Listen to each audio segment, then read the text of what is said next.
Bonjour les Gémeaux, nous nous retrouvons aujourd'hui pour votre vidéo pour le mois de juillet 2024. On va voir un petit peu les tendances qui se dégagent de cette période pour vous. Donc je commence par extraire donc une lame majeure du tarot de Marseille. Voilà. Plus rapide, efficace. Nous avons le soleil. Oh, pas mal du tout comme entrée en matière. On a de la chaleur, on a l'idée de convivialité, d'envie de, de se retrouver entre amis, dans la famille, le couple, vous voyez.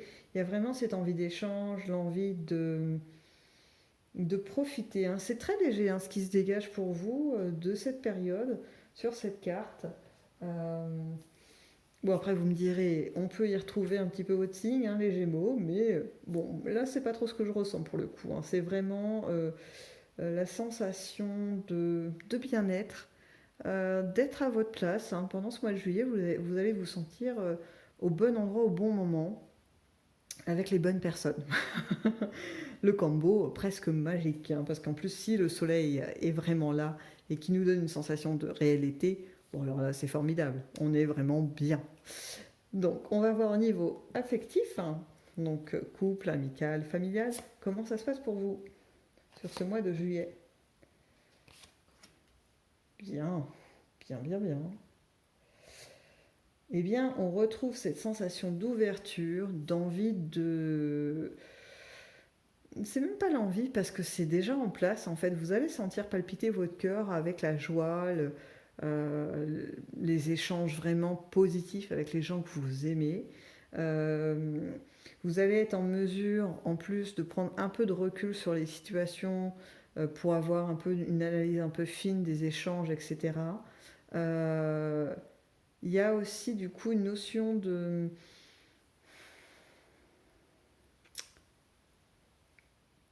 peut-être une envie de petites nouveautés, de moduler un peu certaines façons de vous rencontrer avec les personnes que vous appréciez. Mais c'est léger, c'est pas un branle-bas combat, on change tout, on recommence. Pas du tout. On est plutôt sur une continuité et puis sur plutôt quelque chose de plus fin. Comment je peux vous expliquer ça? Un exemple. Vous avez organisé, par exemple, le 5 juillet, un barbecue. Je mets la date au hasard, ça se trouve c'est en pleine semaine. Enfin, bref. 5 juillet, il fait super beau. Vous choisissez de faire un dîner chez vous. Et puis, tout se passe super bien. Tout le monde est ravi en partant de chez vous. Tout le monde a passé un excellent moment, et dont vous aussi. La seule petit bémol, c'est qu'en fait, à un moment donné, vous êtes retrouvé peut-être à court, je vous dis une sottise, mais d'accompagnement, vous voyez, de plats, de sauces ou peu importe. Et bien la fois d'après, quand vous réitérez une invitation, ou que voilà, et bien ça, vous l'améliorez. Du coup, l'élément qui manquait, hop, vous le rajoutez. Si c'était une ambiance musicale que vous avez appréciée chez quelqu'un quand vous avez été invité et que vous vous dites, bah c'est mon tour d'inviter, et du coup, ouais, l'ambiance musicale, je vais la rechercher. Je vais l'adapter à ce que je suis et à ce que j'aime, bien sûr, pour qu'on sente un petit peu que c'est moi qui accueille. Donner un peu de vous, voyez, voilà, de ce qui vous plaît. Eh bien, voilà, vous améliorez. Vous voyez, c'est cette notion de petite amélioration. Euh, Rien de fondamental parce qu'en fait, c'est plutôt ce qui se dégage de cette ligne, quelque chose de très agréable. Et que vous soyez en couple ou célibataire, le même mouvement. Le même mouvement, bon, avec des teintes un peu différentes. C'est sûr que si on est deux ou qu'on est seul, la liberté n'est pas pareille. Les idées, quand on est deux, bah, forcément, on en a peut-être davantage. En tout cas, on peut les confronter. Mais il n'empêche que pour les gens qui sont célibataires, le mouvement est pareil. Je vois la même énergie d'envie de faire plaisir, d'envie d'améliorer les choses et de se faire plaisir, quoi. Vraiment, vraiment. Bon, bah ça, c'est parfait. On passe à la ligne des activités et du professionnel, voir si on reste sur cette même teneur. C'est pas mal du tout. Je vous le dis, on est encore là, il n'y a pas de problème. Donc là, on est sur de la réussite. quelque chose que vous avez fait par le passé, que ce soit uniquement les mois qui viennent de s'écouler, ou peut-être le résultat d'une année de travail, que ce soit pour un côté professionnel avec un salaire ou une activité autre qui ne génère pas forcément de paye, euh, bah vous êtes, les gens vous admirent en fait, parce que le résultat est là quoi. Et vous avez, euh, comment je pourrais dire ça? Parce que c'est pas vraiment des ovations, c'est-à-dire qu'on va pas vous attendre à la sortie de votre entreprise avec des pétales de fleurs. Ouh, c'est magnifique, c'est magnifique. Non, ça va pas être de cet ordre-là. Mais si vous voulez, voilà, par exemple, pendant vos dîners, vous allez relater la réussite de votre projet, que ce soit pro ou pas pro, hein, ça n'a pas franchement d'importance. Et les gens vont être admiratifs, on dira ah ouais, mais c'est super depuis le temps que tu es dessus. C'est vrai que tu as passé pas mal de week-ends à travailler sur ton projet. Je vous dis n'importe quoi, vous vous êtes mis à la poterie, puis vous y êtes donné corps et âme, et en fait vous arrivez à présenter à un moment donné des statuettes ou votre création, et ça marche quoi. Les gens en fait les veulent, tout simplement parce qu'elles sont magnifiques. Et, euh, et tout ça en fait, c'est un juste retour en fait de ce que vous avez fait, et ça fait recirculer comme une envie, comme un dynamisme. Si vous voulez, vous êtes du coup avec une nouvelle assise, ça a un peu rebattu, ça va un peu rebattre les cartes. Mais j'étais déjà au passé, moi. Pour moi, c'est bon, c'est fait. Euh, donc ça va rebattre les cartes un petit peu de ce que vous pensez avoir acquis tout au long de votre vie. Et bien là, il y a une nouvelle acquisition. Là, il y a quelque chose de, si vous avez une checklist de réussite dans la vie, bon, bah ça c'est fait, hop, checklist. Et du coup, ça va vous donner un nouvel élan pour aller faire autre chose, peut-être conquérir autre chose. Vous allez prendre le temps de profiter tout de même de ce que vous avez accompli, mais il va y avoir une suite. Là, elle n'apparaît pas, la suite, mais je la sens venir en fait à grands pas. Donc je pense que pour certains, en tout cas, qui vont être dans cette démarche, je vois plus l'automne, voire la fin de l'automne, où il y a l'émergence de la nouveauté. Vous voyez, vous avez le temps de profiter de tout ce que vous avez fait pendant une bonne période. Là, hein. Vous allez être vraiment, vraiment très très bien. Ça, c'est top, hein. Les inattendus.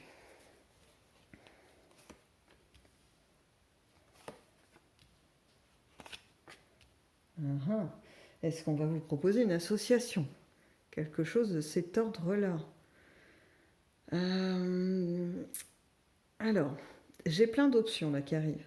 Soit on vous propose une association et c'est quelqu'un qui n'habite pas à côté de chez vous, qui est un peu plus loin, voire même avec un dépassement de frontières, donc de l'étranger, qui est intéressé par ce que vous avez accompli et qui vous dit, peut-être vous le rencontrez dans des circonstances pas forcément professionnelles ou dans votre activité, ça peut être aussi ce qui passe par la tête, vous allez sur un lieu de vacances, bah, il se trouve que cette personne est là, puis vous vous retrouvez au restaurant qui est juste à côté ou je sais pas quoi, puis de fil en aiguille, en fait, vous arrivez à créer un contact, une communication, et vous vous rendez compte que vous faites à peu près les mêmes choses, sauf que c'est pas dans les mêmes lieux, et il y a une envie de collaboration. Voilà, vous allez aussi l'avoir, hein. C'est-à-dire que ce que cette personne, donc homme ou femme, peu importe, va vous proposer peut vous séduire. Voilà, là je vois pas forcément de contrats, de choses qui sont actées, mais en tout cas la communication est installée parce que même quand il y aura une séparation qui va se faire, hein, parce que chacun retourne chez soi, la communication va se poursuivre. Donc il y a cet aspect-là. Hum,